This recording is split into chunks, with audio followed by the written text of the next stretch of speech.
Across Europe, there are quiet fields where entire villages once stood. At first glance, they look ordinary: rolling farmland, grassy hills, and gentle landscapes stretching toward the horizon. But if you look closely, strange patterns begin to appear. Subtle ridges in the soil mark where medieval houses once stood.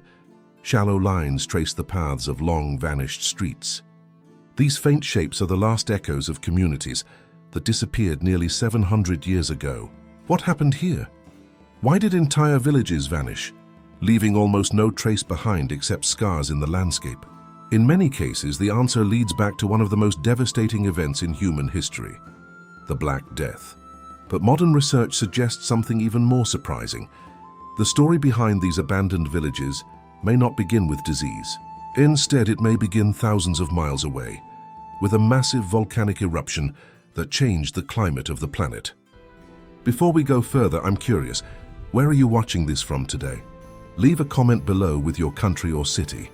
It's always fascinating to see how many different places people join these historical journeys from. Across Europe, archaeologists have identified what are known as deserted medieval villages, settlements once inhabited for generations but suddenly abandoned during the 14th century. In England alone, more than 3,000 such sites have been documented by historians and archaeologists. Many are found in the countryside of southern England, where the landscape quietly preserves the outlines of medieval life. From above, through aerial photography or modern LiDAR scanning, the patterns become clearer. Rectangular shapes reveal the platforms of houses. Faint lines mark roads that connected homes, barns, and fields. To modernize, these places can feel haunting, but during the Middle Ages they were full of life. Farmers worked the land. Children played between timber houses. Church bells echoed across open fields. Generations often lived and died in the same village, their lives closely tied to the land around them. By the early 14th century, Europe had experienced several centuries of population growth. From the year 1000 onward, improvements in farming, like the heavy plow and crop rotation, allowed medieval populations to expand. Forests were cleared, new villages were founded, fields stretched across landscapes that had once been wilderness. By the early 1300s, Europe was more densely populated than it had been in centuries. But this growth also created a hidden vulnerability. Many communities were living close to the limits of what their land could produce. Even small changes in climate or harvest conditions could threaten the survival of entire villages. And in the decades before the Black Death, something in the environment began to change. Today, scientists investigate these changes by studying natural records preserved in trees and ice. Tree rings are one of the most important sources of information. Each year, a tree adds a new ring to its trunk. The thickness of the ring reflects environmental conditions. Warm, productive years produce wide rings. Cold or stressful years produce narrow rings. When researchers examined tree rings from across the northern hemisphere, they discovered something unusual in the 1340s. Tree growth slowed dramatically in many regions, suggesting cooler and harsher climatic conditions. The same signal appeared across multiple continents, indicating a global climatic disturbance. To understand the cause, scientists turned to another archive of Earth's environmental history: ice cores. Deep within glaciers in Greenland and Antarctica, layers of ancient snowfall have been preserved for thousands of years. These frozen layers trap particles from the atmosphere, including volcanic ash and chemical traces of eruptions. When scientists analyzed ice layers from the early 1340s, they found a sharp spike in sulfur particles. This type of signal often appears after major volcanic eruptions. Large eruptions can send sulfur gases high into the stratosphere, forming aerosols that reflect sunlight away from Earth. The result is temporary global cooling, sometimes lasting several years. Scientists believe such an eruption may have occurred during the early 1340s, possibly near the equator. Tropical eruptions are particularly powerful because atmospheric circulation spreads their particles worldwide.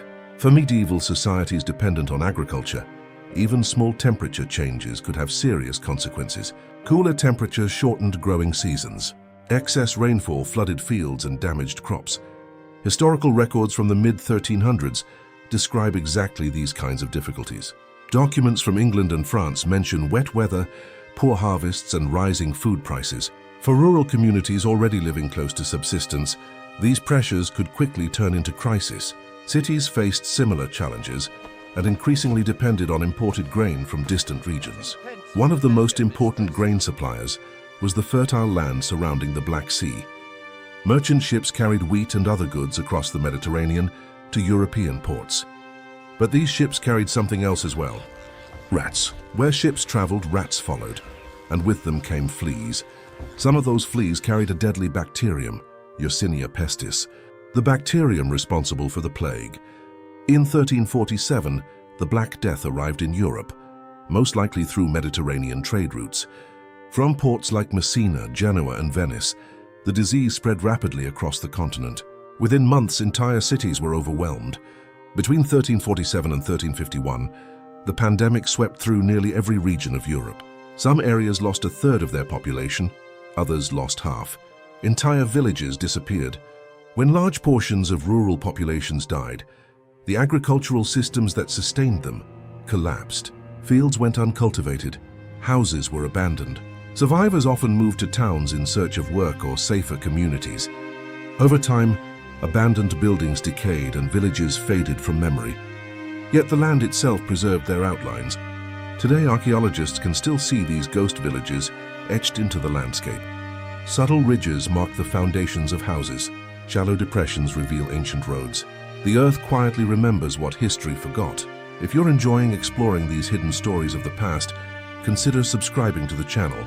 It helps us continue uncovering forgotten moments that shape the world we live in today.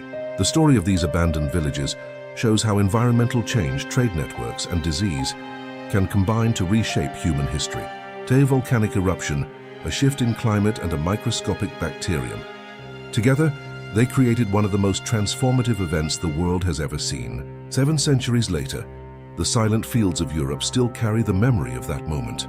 And before you go, tell us again in the comments, where are you watching from? It's always amazing to see how stories from the past connect viewers from all around the world. Because history is not only written in books, sometimes it is written directly into the land itself.